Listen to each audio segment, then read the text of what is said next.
But imagine if Microsoft came out and said, we have this brand new 4 terabyte expansion. It's only going to cost you additional $500.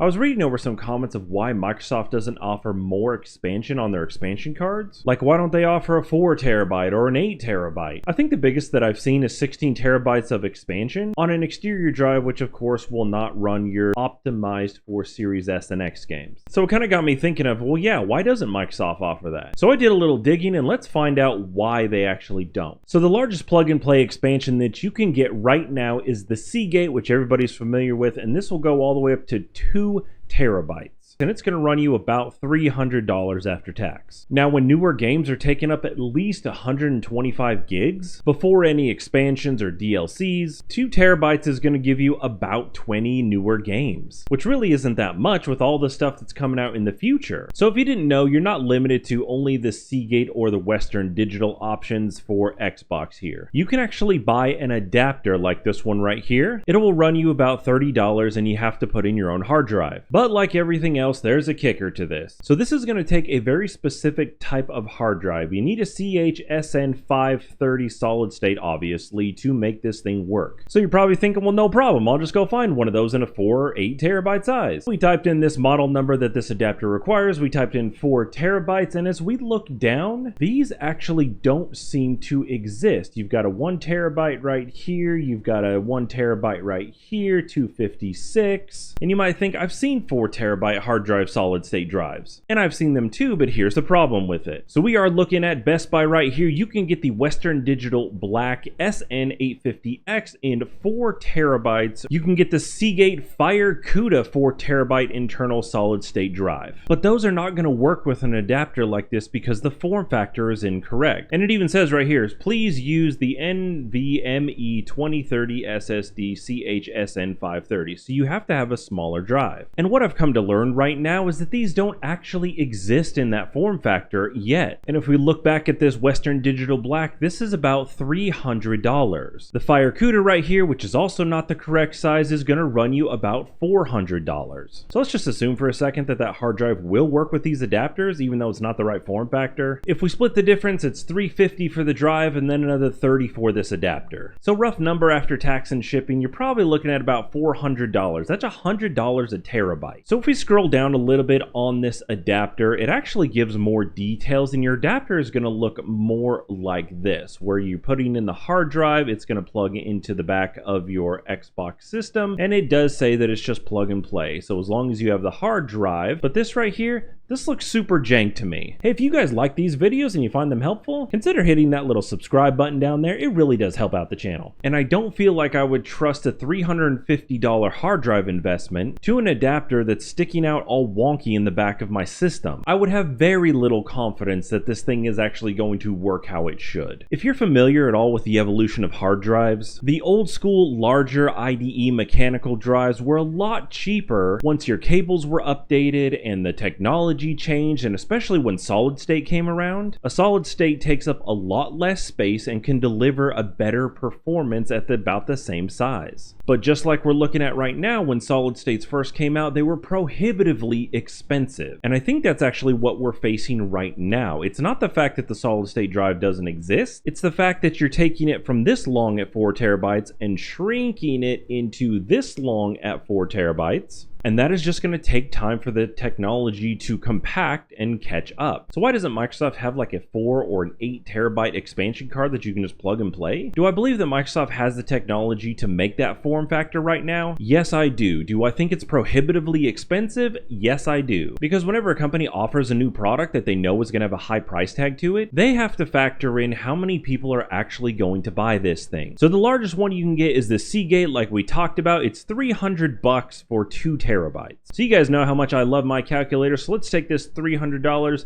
let's divide it by 2. You are looking at $150 per terabyte. If we multiply this by 4, you are looking at $600. Now it'd probably be a little bit cheaper, like $500. But imagine if Microsoft came out and said, we have this brand new 4 terabyte expansion. It's only going to cost you additional $500. Immediately in people's minds, they're going to say, wait a minute, I just paid $500 for this system. Now I've got to drop another $500 to get this storage expansion? Do I really need that? And that is definitely going to be the balance between this. I personally wouldn't drop $500 for that expansion storage. I would seriously weigh out if I actually need this thing. I don't think that we're going to see a 4 terabyte expansion for the Xbox Series anytime soon. I personally think that Microsoft would be better doing some sort of software update that would allow the current gen Xboxes to play games off an external hard drive with some sort of notification letting people know that, hey, you might notice a little bit of game degrading. I also believe that streaming games is actually the future and that hard drive space will eventually not even be a thing. And since there's options right now to play Xbox games without an Xbox or even a PC, I could definitely see Microsoft pushing things that way, and that's a topic I'm going to cover in the next video.